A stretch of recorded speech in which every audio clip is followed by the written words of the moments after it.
Olá a todos, sejam muito bem-vindos a mais um podcast filosófico, atividade esta promovida pela Organização Internacional Nova Acrópole do Brasil.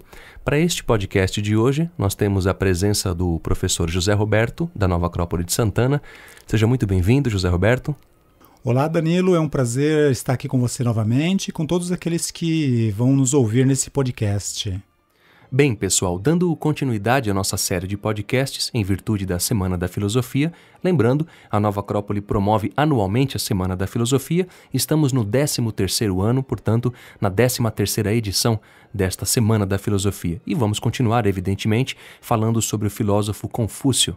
Neste podcast, nós vamos dialogar um pouco sobre alguns dos pensamentos descritos na obra Os Analetos, não é? São pensamentos de Confúcio, onde ele vai abordar uma série de temas que são muito importantes. E a ideia é justamente fazer uma relação prática conosco, com a nossa vida de um modo geral, e como nós podemos, em alguma medida, vivenciar esses valores que são atemporais em nossa vida de um modo bem prático, bem simples. Para começarmos, eu gostaria que o José Roberto falasse um pouco, embora já tenhamos tratado, sobre a vida de Confúcio, sobre a sua história, enfim, para que nos situemos nesse início de podcast. Perfeitamente, Danilo. Confúcio é um daqueles filósofos que em Nova Acrópole nós estudamos com muita alegria, né, e sempre retirando aprendizados fantásticos, porque, afinal de contas, o confucionismo até hoje, apesar da China viver um momento mais comunista, né, o confucionismo nunca perdeu a sua força e há vários séculos que pertence à tradição, à cultura e mesmo, vamos dizer assim, à raiz cultural do povo chinês. Então, algo muito básico que nós podemos saber sobre Confúcio é que ele nasceu no ano de 551 a.C., no estado de Lu. E desde muito jovem, né, ele tinha uma precocidade muito grande, né, uma capacidade de compreensão muito grande, tanto que com 7 anos ele já fazia parte da pequena escola. Teve ali mestres muito rigorosos que, através do seu método de formação e de educação, ajudou esse jovem Confúcio a formar as suas boas maneiras, a repreender os seus impulsos irrefletidos. Também podemos dizer que, conforme foi se tornando um pouco mais velho, né, com 17 anos, ele já começou a participar do serviço público na China, né, no estado de Lu propriamente, e desde muito jovem, né, demonstrou um caráter muito cortês, bastante probo. Para você ter uma ideia, né, com 17 anos, nesse primeiro cargo dele, ele foi propositadamente colocado numa posição, né, cuidar dos grãos de abastecimento, em que era muito fácil se corromper. Confúcio não apenas não se corrompeu, como ainda apresentou ao seu instrutor, né, aquele que o acompanhava no desenvolvimento das suas tarefas, um plano para que ninguém mais pudesse tirar partido dessa posição. Um pouco depois, quando Confúcio tinha próximo dos seus 29, 30 anos de idade, ele teve contato na capital da China da época, ele teve contato com Lao Tse, e a filosofia de Lao Tse, que na época já era um jovem senhor de 70 anos e com uma sabedoria que o tornou bastante conhecido, bastante respeitado em toda a China. Bom, em contato com Lao Tse, Confúcio, então, ele enriqueceu-se muito. Tanto que, após esse contato, ele exprimiu uma das suas sentenças que ficou muito famosa, muito registrada pelos historiadores. Os homens sofrem e eu os quero fazer felizes.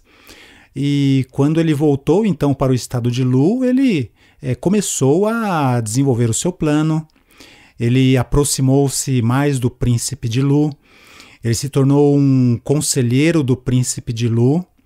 E também, em algum momento, ele se tornou ministro da Justiça, e tanto ele com os seus discípulos mais próximos, então, aplicaram aquilo que ele considerou no estudo da filosofia de Lao Tse, da tradição anterior, aquilo que seria realmente uma forma de governo que tornasse os homens melhores.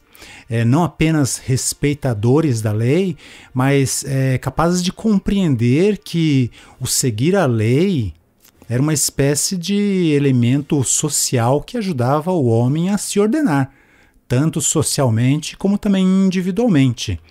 É uma das grandes características da filosofia de Confúcio, aliás, né, como de todos esses grandes filósofos que nós temos muitas vezes estudado e desenvolvido aqui nos podcasts, é que eles contemplavam o homem como também um ser pertencente à natureza. E nós, quando olhamos a natureza, nós percebemos que a natureza ela é bastante ordenada, ela é bela por si própria, ela é bastante organizada. Então, de certa maneira, quando o ser humano, através das leis sociais, ele institui isso dentro de uma sociedade, algo dessa ordem natural também se reflete na sociedade humana. Né? Ou seja, ordem na sociedade humana seria a aplicação da justiça, né? Seria a realização humana, tanto individual como do conjunto humano. E é interessante que nos 6 anos em que o príncipe de Lu permitiu que ao seu lado governasse com os seus conselhos, com as suas práticas administrativas Confúcio, o estado de Lu passou para um estado de superpotência, em que os cidadãos, né, cumpriam as suas funções com mais consciência, com não apenas visando os seus interesses, mas visando o interesse da sociedade, da nação como um todo, do Estado como um todo. Essa foi uma das grandes conquistas de Confúcio. Ele praticamente tornou realidade dentro do estado de Lu aquilo que Platão sonhava na sua república, um estado que ia se formando através da educação dos indivíduos, através da melhoria dos indivíduos, através da consciência dos indivíduos do porquê essa ordem social e assim sucessivamente. Então, isso que para Platão foi um ideal, que ele tentou algumas vezes implantar, Confúcio, durante um bom tempo, conseguiu fazer isso na China, no estado de Lu. É claro que os estados vizinhos não gostaram muito do sucesso de Confúcio. Então, como não poderiam atacar Confúcio, né, e temiam que o estado de Lu, se tornando forte, começasse uma campanha de agressão, uma campanha de guerra contra esses estados vizinhos, acabaram então atacando o príncipe de Lu. Né, o corromperam com odaliscas, com dançarinas, o corromperam com joias. Então o príncipe ele se esqueceu do que era governar. E algo muito interessante, né, Danilo? Algo muito interessante é que, como diz aquele ditado, né, o peixe acaba se estragando pela cabeça. E no caso, as classes sociais do estado de Lu, as pessoas de uma maneira geral, como perceberam que o seu príncipe não estava mais interessado, não estava mais preocupado com as questões de governo, com as questões sociais, também começaram a relaxar. E Confúcio viu pouco a pouco todos os seus esforços se desvanecerem. Então Confúcio, ele saiu do estado de Lu e começou a transitar pela China de um modo geral, né? Não se fixando em nenhum estado, apesar de muitas vezes os príncipes regentes, os governantes desses estados pedirem para ele ficar. E é interessante que Confúcio ele tinha uma atitude muito humilde com relação ao conhecimento que ele tinha. Ele ia transmitindo esse conhecimento para todos aqueles que se aproximassem dele com o interesse de conhecer algo sobre a verdade, algo sobre a sabedoria, algo do que ele tinha para ensinar. Não importa se eram príncipes, se eram pessoas comum do povo, se eram viajantes, se eram de uma classe mais nobre ou de uma classe mais simples da população. Né? Ele compreendia-se que ele não pertencia mais a um povo, não pertencia mais a um lugar, pertencia indistintamente a toda a China. E é muito interessante essa maneira de Confúcio porque acabou nos sobrando um legado bastante rico e também bastante atual.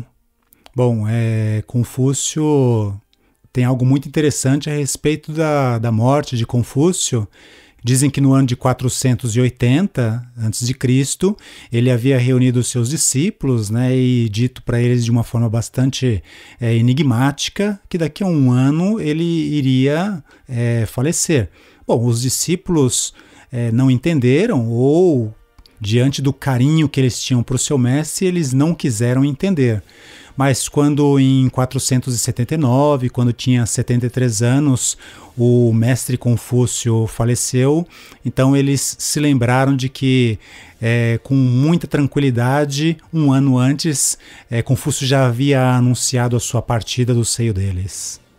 Agora, pegando um gancho no que você falou durante a sua explanação, o Confúcio fala muito sobre a ordem, não é? E algo bem interessante nos Analetos é que ele fala desses decretos do céu, que nós podemos entender que ele está falando dessa ordem, não é? E isso me remete muito também aos faraós, que eram esses intercessores entre essas leis divinas, não é? Ou a lei de Maat, como diziam os egípcios, e aquilo que deveria ser aplicado na terra. Então, é muito interessante que essa organização, você colocou muito bem, em relação à própria natureza, ou seja, as estações têm um ciclo, têm um momento para acontecer, a nossa vida também deveria ter ordem. É que nós entendemos hoje a ordem como algo estático, como algo rígido ou cristalizado, digamos assim, não é? Eu gostaria que você falasse um pouco mais sobre isso, porque na obra de Confúcio isso fica muito evidente, ele fala disso reiteradas vezes com seus discípulos, não é?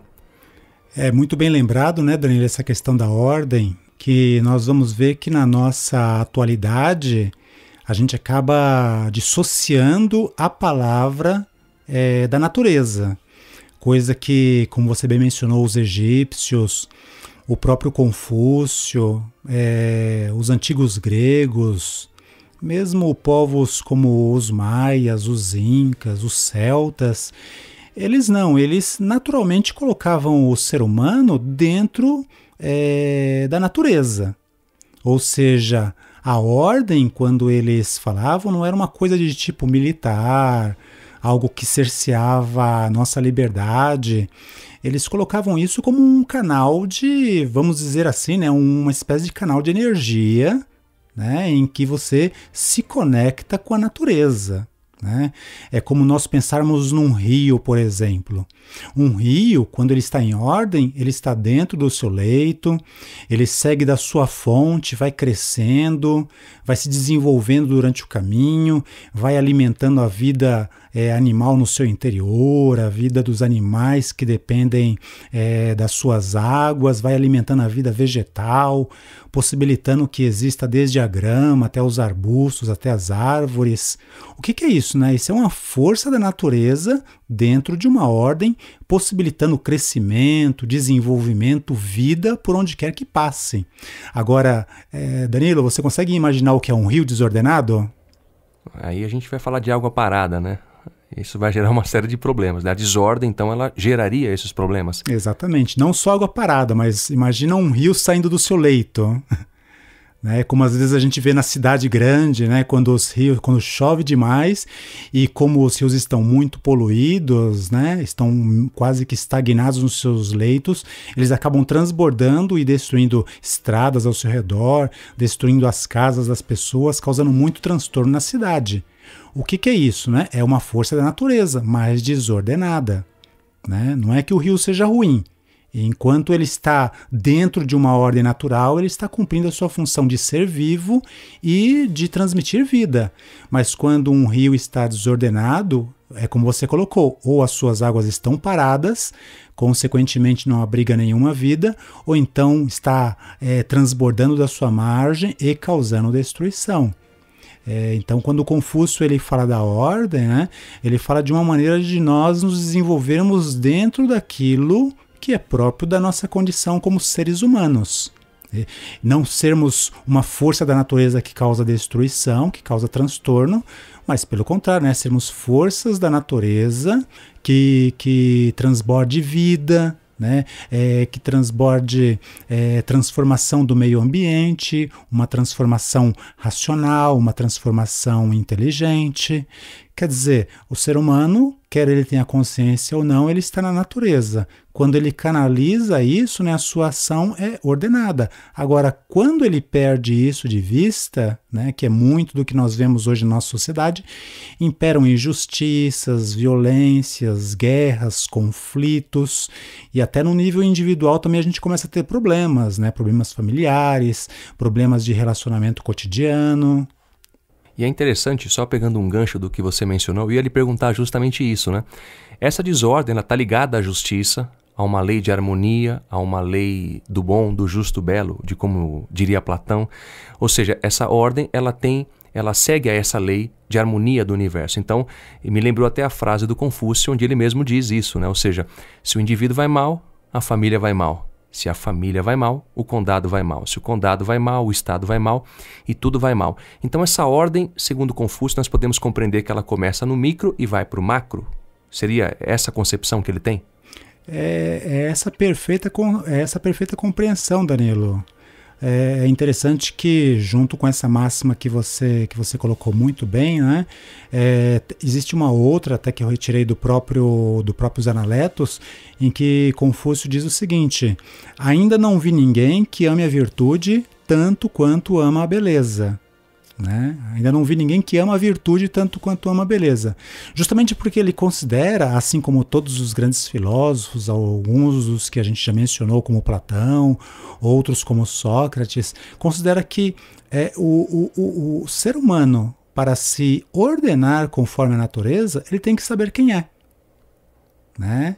Então esses grandes filósofos e a filosofia de uma maneira geral nos ajuda a conhecermos a nós mesmos de uma maneira muito profunda, para que nós reconheçamos quais são as nossas virtudes, que ao desenvolvê-las, né, permita que eu expresse o mais humano em mim, aquilo que eu tenho de melhor, aquilo que me aproxima dessa harmonia da natureza, fazendo com que eu seja um fator de construção das coisas. Porque é bem como você colocou, né?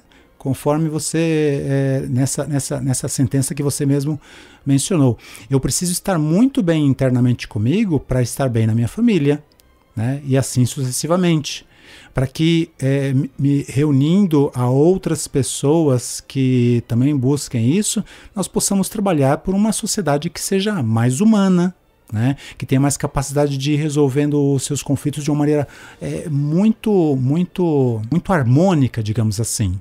E é interessante porque, dentro dessa ideia que você acabou de expressar, fica claro também que os problemas que nós temos e as confusões que nós temos no mundo atual,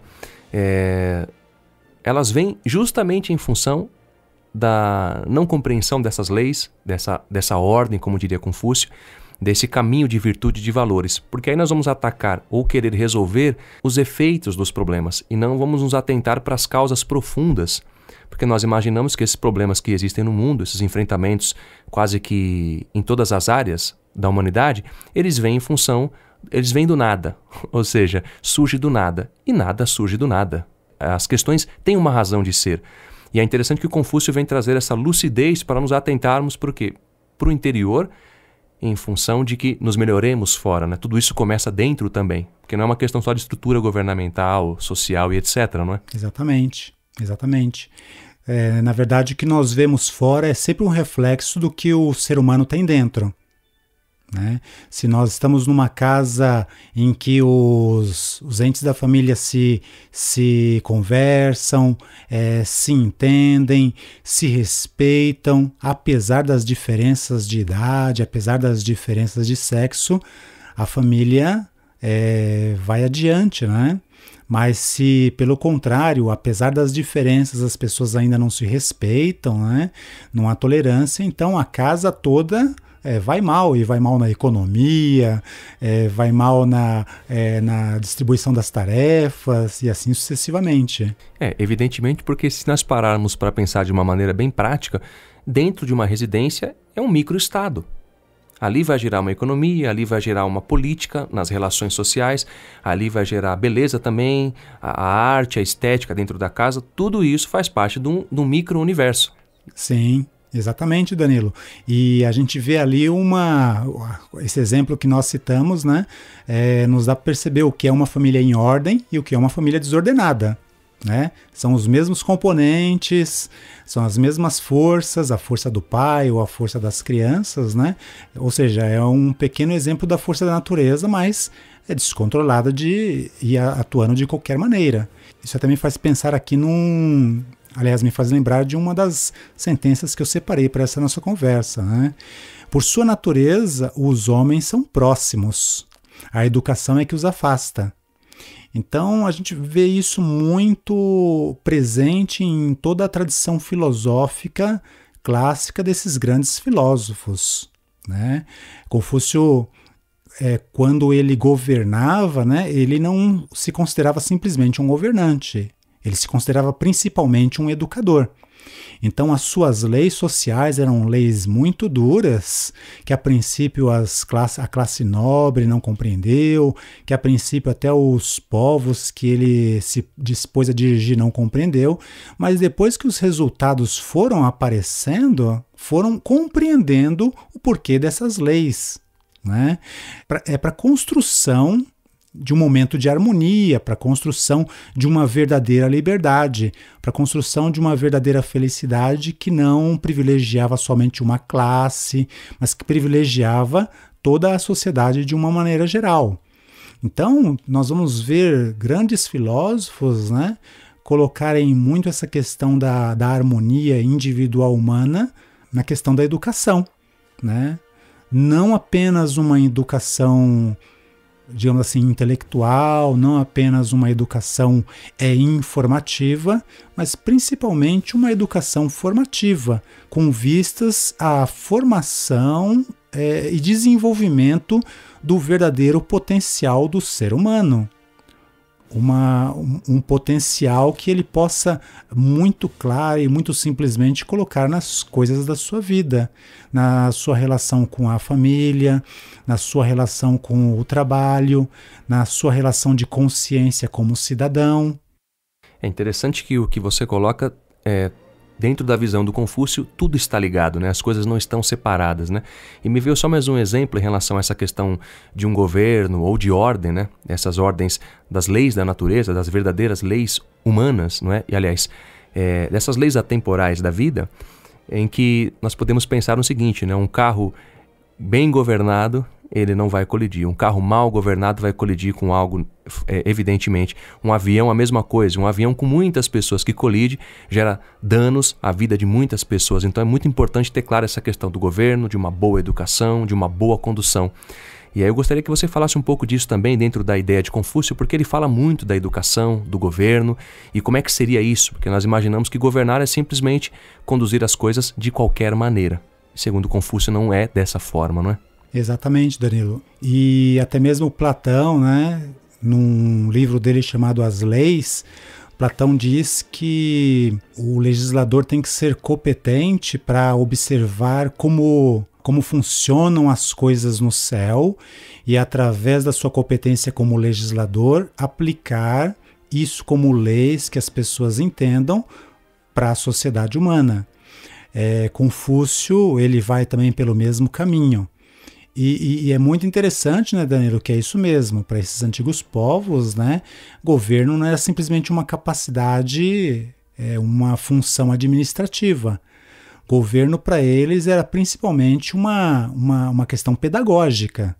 Então, um bom pai ou uma boa mãe, quando estão bem educando os seus filhos, ao mesmo tempo eles estão governando e ao mesmo tempo eles estão educando. A mesma coisa, um bom legislador, um bom governante, preocupado com as boas leis, preocupado com a execução das boas leis, eles também estão governando, mas também estão educando e formando as pessoas para serem cidadãs. Não apenas cidadãos que pagam imposto, não apenas cidadãos que trabalham, mas cidadãos que vivem bem, com uma qualidade de vida humana, com um espírito de solidariedade, em que a dor de uns compadece a todos, mobiliza a todos, né, para que essas situações sejam minorizadas ou resolvidas. E é interessante que mesmo hoje nós precisaríamos buscar isso como um ideal, né? Saber o que é um ser humano, saber qual é o processo de formação no ser humano, ainda que teoricamente, né? E é muito interessante que nós vemos em Confúcio, em Platão e muitos outros grandes filósofos da nossa história essa preocupação em ensinar e, por que não, né? Em nos ensinar a irmos juntando essas características para que a gente trabalhe todo o nosso potencial. Tem muitas coisas que nós já temos desenvolvidas em nós, né, na nossa sociedade, mas tem muitas coisas que pessoalmente e mesmo socialmente nós carecemos. Algumas dessas coisas que nós carecemos, né, poderíamos buscar no exemplo desses grandes filósofos, que afinal é como você colocou, né, o que eles ensinam não é para uma época, não é para um povo, é um conhecimento atemporal que ainda assim pode nos beneficiar. Eu até trouxe uma outra máxima dos Analetos de Confúcio para que ele mesmo realça muito isso. Quando vires um homem bom, tenta imitá-lo. E quando vires um homem mau, examina a ti mesmo. E é interessante que no estudo da história e dos grandes filósofos da história, nós vamos perceber muitos homens e mulheres muito bons, né? Muitas sociedades que foram sociedades ruins, mas que até o estudo dessas sociedades ruins nos ajuda a reconhecermos o que delas está se repetindo na sociedade, mas a ênfase também é nas coisas boas do passado, nos grandes ensinamentos desses grandes sábios, para nos ajudar a também refletirmos e repetirmos alguma coisa do que eles ensinaram com tanta propriedade, com tanta força na nossa própria vida e na nossa própria sociedade. Bem, José, dessa maneira então nós estamos chegando próximos ao final do nosso podcast. Eu gostaria que você fizesse as considerações finais sobre a importância, sobretudo, de estudarmos, e não só estudarmos os Analetos de Confúcio, mas em alguma medida refletir também sobre eles e qual é a mensagem final que você nos deixa então dessa obra e o que nós podemos extrair dela de melhor, seja para aquela pessoa mais simples, seja para qualquer ser humano que esteja nos ouvindo, para que possa usufruir desses ensinamentos na sua vida. Bom, vou terminar esse podcast então, Danilo, seguindo a sua recomendação, mais uma vez trazendo uma máxima, que é o máximo de um grande sábio como Confúcio. A humildade é a única base sólida de todas as virtudes. E como temos que entender que Confúcio, quando ele fala de humildade, não é simplesmente uma aparência de humildade, né? Eu posso estar com a minha roupa muito simples ou com o meu terno aí da última moda e ser, tanto numa condição como em outra, ou não ser uma pessoa humilde. Não.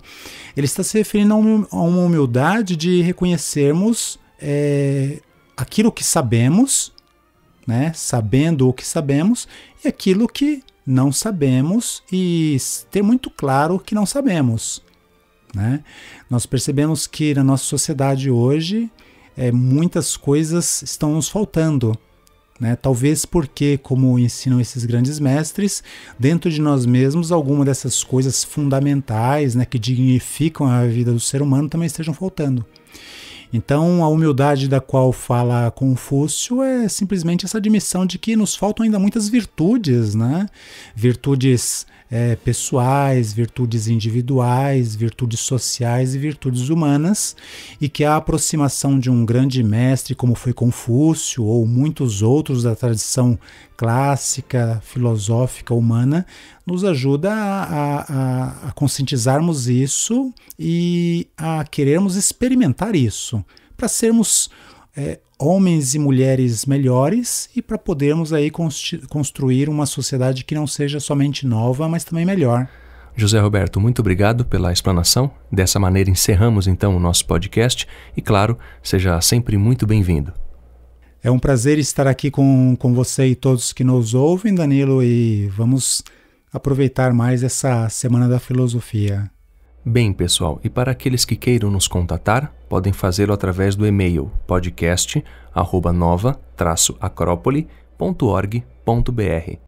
E para quem quiser saber mais também sobre a Nova Acrópole, e em especial sobre a Semana da Filosofia, basta procurar a sede mais próxima a você em nosso site, nova-acropole.org.br. Até a próxima! A trilha deste podcast é de autoria de Tchaikovsky e chama-se Valsa Final e Apoteose.